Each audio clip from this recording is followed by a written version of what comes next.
வணக்கம். நாளைய தினம் ஜனவரி 22 வியாழக்கிழமையில் வருது. நாளைய தினம் விநாயகருக்குரிய வளர்பிறை சதுர்த்தி.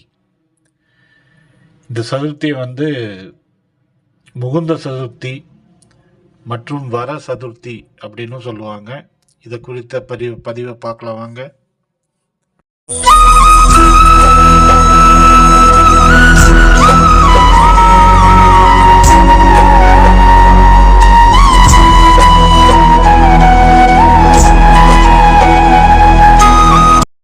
வணக்கம்.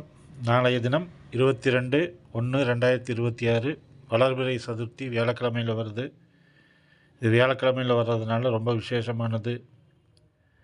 நாளைக்கு வர சதுர்த்தியோட பேர் முகுந்த சதுர்த்தி மற்றும் வர சதுர்த்தி அப்படின்னு சொல்லுவாங்க. முகுந்த சதுர்த்தினா பெருமாளுக்குரியது. நாளைய தினம் அரச மரத்தடியில் உட்கார்ந்துருக்கிற விநாயகரை நீங்கள் மனதார வழிபட்டு விட்டு கூடவே ஒரு 3 ஏலக்காய், 3 ஏலக்காய் எடுத்துருப்பாங்க. அந்த ஏலக்காயை விநாயகர் முன்னாடி வச்சுட்டு உங்களுடைய கோரிக்கைகள் எதுவோ அதை நல்ல மனசில் நினச்சி வேண்டிட்டு விநாயகரை 3 தடவை சுற்றி வாங்க. வலம் விநாயகர்கிட்ட முடிஞ்சால் உங்களால் ஒரு சூறை தேங்காய் போட முடிஞ்சால் வாங்கி ஒரு சூறை தேங்காய் போட்டு நன்றாக வணங்கிட்டு வந்து நேராக பெருமாள் கோவிலுக்கு போய் பெருமாளுக்கு துளசி கொண்டு போய் கொடுத்து அவருக்கு ஒரு அர்ச்சனை செய்துட்டு அவரை மனதார வணங்கி விட்டு அங்கே உட்காரக்கூடாது. பெருமாள் கோயிலுக்கு போனால் எப்போவுமே உட்காந்துடாதீங்க. அங்கே இருக்க அதிர்ஷ்ட தேவதைகள் அங்கேயே உட்காந்துருவாங்க. பெருமாள் கோவிலுக்கு எப்போ போனாலும் உட்காராமல் நேராக வீட்டுக்கு வரணும். அதுதான் அதோட முறையான வழிபாடு. அப்போ தான் அந்த அதிர்ஷ்ட தேவதை நம்ம வீட்டுக்கு வருவாங்கங்கிறது ஒரு ஐதீகம்.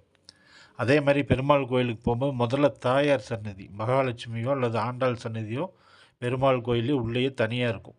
முதல்ல அம்மாவை போய் வணங்கிட்டு அம்மாக்கிட்ட சொல்லணும், அம்மா இந்த மாதிரி கோரிக்கைக்காக வந்திருக்கிறேன், அப்பாக்கிட்ட கொஞ்சம் சொல்லுங்கம்மா அப்படின்னு வேண்டிட்டு நேராக கருட கம்பத்தை வழிபட்டு கருடன்கிட்டையெல்லாம் ஆஞ்சநேயரெல்லாம் வழிபட்டு நேராக போய் பெருமாளை கும்பிட்டு அப்புறம் சுற்றி நிற்காமல் நேராக வீட்டுக்கு வந்துடணும். எங்கேயும் உட்காரக்கூடாது. இப்படி பண்ணினீங்கன்னா நாளைக்கு விநாயகரை கும்பிட்டு பெருமாளை கும்பிட்றதுனால பெருமாளுக்கு ரொம்ப சந்தோஷமாகி இது வரைக்கும் நீங்கள் கிடைக்காத ஒரு முன்னேற்றத்தை எல்லாம் கொடுக்க ஆரம்பிச்சிருவார். நீங்கள் நாளைக்கு தயவு செஞ்சு இதை நம்பிக்கையோடு செய்து பாருங்கள். ரொம்ப அருமையான ஒரு நாள் நாளைக்கு பாருங்கள். அதே மாதிரி நாளைக்கு காலையில் விநாயகர் வழிபடுறதுக்கு முன்னாடி காலையில் எழுந்த உடனே குளிக்க போகிறதுக்கு முன்னாடி நீங்கள் குளிக்கிற தண்ணியில் மஞ்சள் தூள் இருக்கு இல்லையா, ஒரு லைட்டாக ஒரு மஞ்சள் தூள் 1/2 ஸ்பூனோ 1/4 ஸ்பூனோ போட்டு கொஞ்சம் கல்லுப்பு கூடவே போட்டு நல்லா கரைச்சி விட்டுட்டு அதில் நல்லா குளிச்சுட்டு அதுக்கப்புறம் எப்போவும் குளிக்கிற மாதிரி பச்சை தண்ணியில் குளிக்கிறதோ சுடு தண்ணியிலையோ குளிச்சுக்கலாம். குளிச்சுட்டு நேராக போய் விநாயகரை வழிபட்டு நேராக பெருமாள் கோயிலுக்கு போய் பெருமாளையும் வழிபட்டுட்டு நேராக வீட்டுக்கு வந்துடுங்க. பாருங்கள். நாளையிலேருந்து உங்களுக்கு ஒவ்வொரு சதுர்த்தி வரும்போது இந்த மாதிரி வழிபாடு பண்ண ஆரம்பிங்க. பண்ண உங்கள் வாழ்க்கையே மாறுறதை நீங்கள் கண்கூட பார்க்கலாம். அதே போல் எப்போவுமே விநாயகர் கோயிலுக்கு போகும்போது உங்களால் முடிஞ்ச ஒரு அகத்திக்கீரை வாங்கிட்டு போகலாம். அங்கே இருக்க மாடுகள் ஏதாவது விநாயகர் கோயில் பக்கத்தில் இருந்தால் அந்த அகத்திக்கீரை கொடுக்குறது ரொம்ப அருமையான விசேஷமானது அது. அதேமாதிரி அருகம்புல் அங்கெல்லாம் விற்றாங்கன்னா அருகம்புல் கொடுங்க. 3 ஏலக்காய் எப்போவுமே விநாயகரை கும்பிட போகும்போது ஒரு 3 ஏலக்காய் அவருக்கு முன்னாடி வச்சு வணங்கிட்டு அங்கேயே விட்டு வந்துடணும், எடுத்துகிட்டு வரக்கூடாது. அப்படி இல்லைன்னா 3 அச்சு வெல்லம்னு சொல்லுவாங்க இல்லைங்க, அந்த அச்சு வெல்லம் 3 பீஸு அதையும் அதே மாதிரி அவர்கிட்ட வச்சு மனதார வேண்டி வணங்கிட்டு அங்கேயே கொடுத்துட்டு வந்துடணும். திருப்பி வீட்டுக்கெல்லாம் வாங்கக்கூடாது. அப்படிலாம் பண்ணி பாருங்கள். இந்த மாதிரி சின்ன சின்ன பரிகாரம்லாம் பண்ண உங்களுடைய வாழ்க்கை மாறும். நாளைய தினம் 22/1/2026 வியாழக்கிழமையில் வர வளர்பிறை சதுர்த்தி. இந்த சதுர்த்தி விரதத்தை தயவு செஞ்சு மிஸ் பண்ணாதீங்க. இது 100 வருடங்களுக்கு பிறகு வரக்கூடிய அபூர்வமான நாள்.